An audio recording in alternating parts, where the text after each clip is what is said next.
An incident occurred in July 2011. It was a DARE game, and it was based on the things that you were seeing on the television at that time. What would you do for a Klondike bar?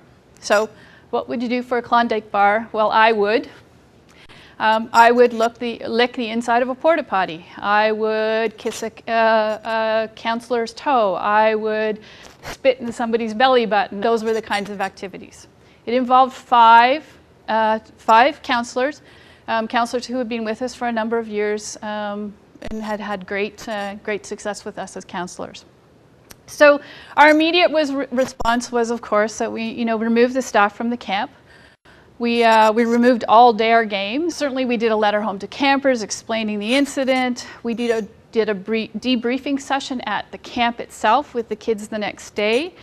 Follow-up calls to the parents. We made some internal recommendations about what we needed to do, looked at why this happened, what could prevent it from happening in the future, and we started the development of an action plan. And then we became famous.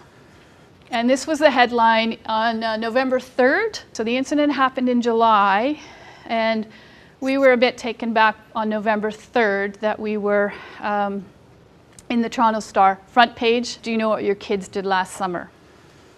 It was an article talking about what the activities had occurred at Camp Chimo.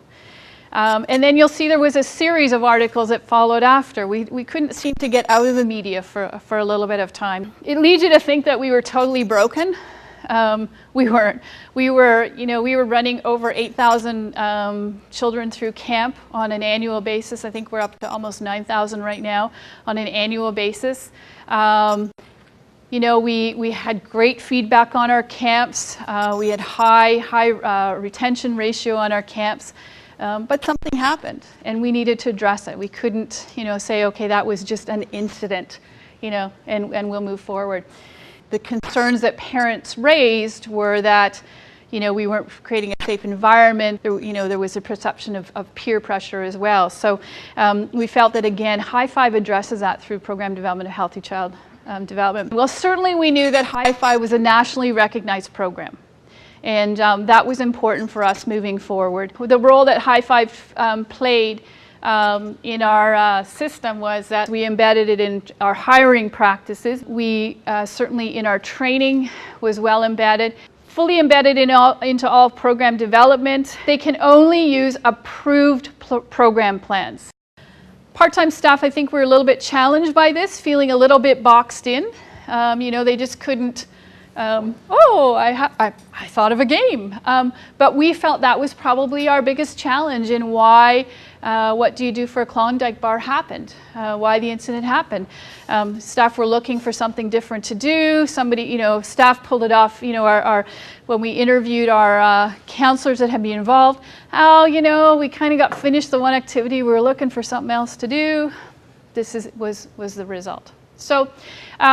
So we're really pleased with our program, but as I said, High Five has played a really key role and was really upfront. I am a recent High Five convert. It needs a champion in a municipality. So we now view that we have a whole bunch of champions because of our implementation.